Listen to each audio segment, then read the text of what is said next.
When I was young, I basically had two things going for me in my life. The first was that I developed a strategy for breaking into my brother's room to play as Genesis.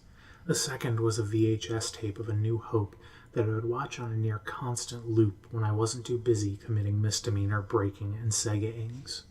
To say that I love Star Wars was, well, actually a perfectly accurate statement now that I've been exposed to people for whom it is truly putting it lightly. I was perfectly normal, after all. But still, my VHS tape became DVD sets, and my DVD sets became Blu-ray sets, and eventually I became the person I am today. A person for whom Star Wars essentially defined their early life, but also a person who moved on from Star Wars, and who thought that Star Wars had moved on from them. It used to be that Star Wars video games were a grab bag of weirdness and genuine excellence. KOTOR and Republic Commando and Battlefront exuded a certain mid-2000s video game confidence. But then, like me, they began to change and become a twisted version of their former selves. They became really terrible and awful. Like really bad. But this was all before the dark times, before the Empire.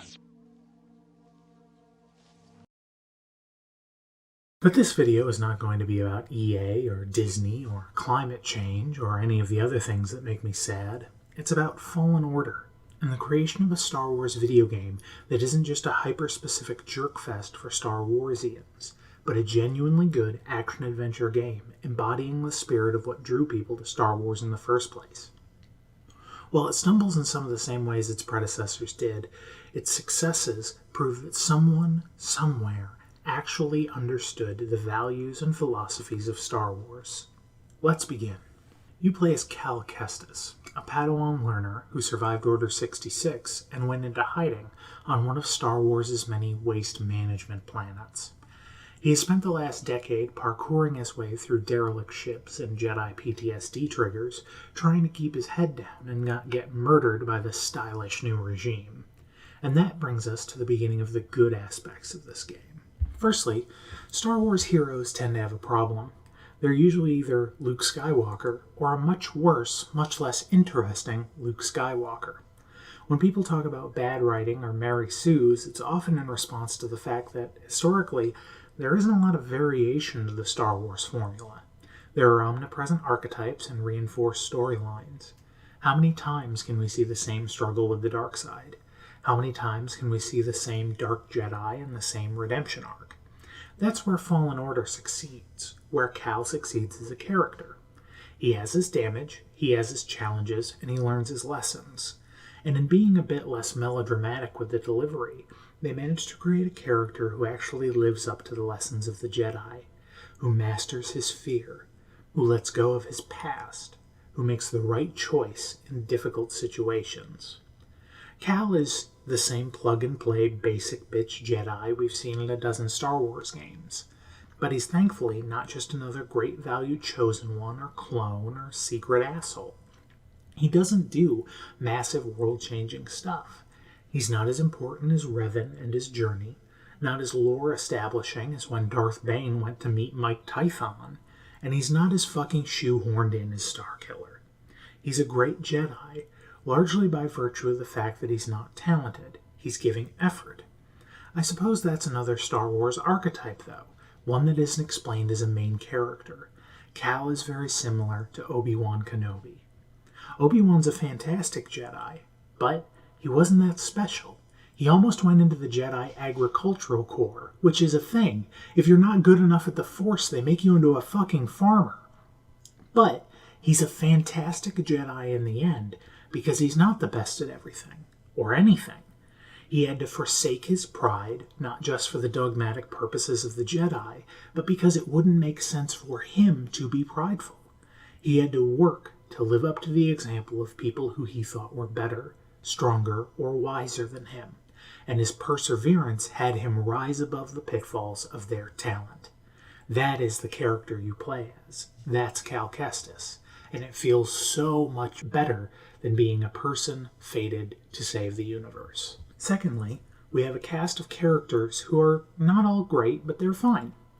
Grease is the Star Wars character that feels union mandated. He's an alien. He has a different amount of appendages. He flies a spaceship. He doesn't get the whole Jedi thing. It's basically what if Dax from Dax's Diner was tiny but also had mutton chops and an utter disrespect for you and everything about you. Seer is the mysterious former Jedi. You can find these laying around almost anywhere. She's a walking PTSD metaphor. BD-1 is your droid friend and source of constant companionship, healing, and area traversal technology. He's well designed and lovable. Marin is a night sister from Dathomir and is what we'll call Cal's big titty Chlorian goth girlfriend. She is, in every sense of the word, Cal's counterpart. Her people were also betrayed and destroyed, and she feels lost and alone. Nothing says romance like shared drama. These are all largely perfectly serviceable characters, with reasonable, if obvious, motivations. However, if there's anything I've learned from Star Wars in the last decade, I will take obvious over nonsensical. The third thing, and the highlight of this game for me, is that it feels cool. That's pretty much it. There's no grand design to it. A game about Jedi is supposed to be cool as hell, and that goes a long way to making it feel Star Warsy. The fact that it feels less cartoonish than Force Unleashed is a huge bonus. It makes it feel more like the old Jedi Knight games, especially Jedi Academy. It has enough of the familiar to make the unfamiliar blend well, and it captures the hopeless space junk nightmare of Star Wars in a very admirable fashion. You get better powers as you learn to be a better Jedi, and you're able to come back to areas you once were in and access new places. You learn all kinds of new powers. In the beginning you can only push, and let's admit, that's a pretty fucking baby thing to do. But soon you'll be able to push, push your lightsaber away from you and then pull it back to you, pull other people towards you and then push your lightsaber through them, and stop time, which is just a thing that we've all kind of collectively agreed that Jedi can do as a point of fact. It's a cool gameplay mechanic. Okay, I'm not going to ask too many questions about that. But Cal is also a Kifar, which is fun. He can sense the histories of objects by touching them. We're kind of just mashing up everything that a Jedi can do, which again is largely fine because it's a game. They want you to be able to experience these things. And as outlandish and lore-breaking as it tends to be, it's neat to see and helps to tell the story. It has everything and more. It has Wookiees and raw shear trees and awesome set pieces. It has a Dathomiri hellscape and Night Sister voodoo bullshit. It has a fighting pit inside a junky asteroid run by a space slumlord. And through it all, you flip, slide, dash, and just fucking space wizard samurai style all over stormtroopers like it's their job to get lit up so that you feel dope as fuck. And that's a huge intangible in a game like this. To that end, they made a good decision with the gameplay.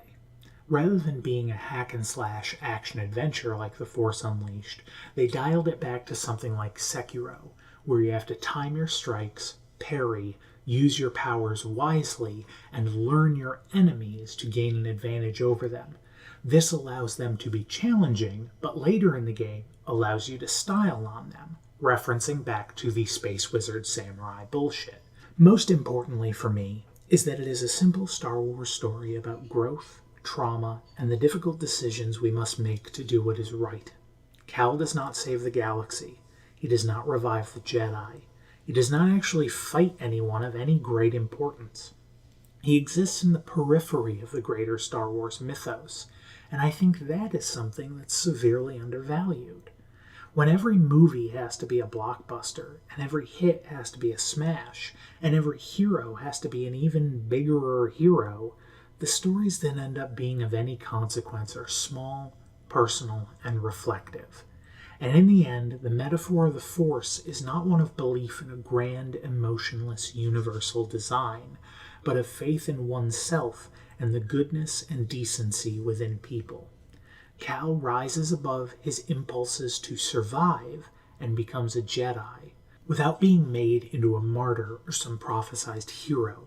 He gets beat up, and he keeps trying. He can't just inexplicably go Starkiller and drag spaceships out of orbit. Star Wars games haven't been like that in a long time. Play Fallen Order if you like a good action-adventure game. It has the Sekiro gameplay elements that make it interesting and sometimes difficult to play, and it has the Arkham Asylum world design elements that let you gain new powers, tools, or abilities to re-examine the places you've been before. It's fun to play, it's well voiced, it's reasonably stable, and it has a good amount of content. If you like Star Wars, this goes doubly so, because it is the spiritual successor to the Jedi Knight games, and it makes a pretty fucking good go of it.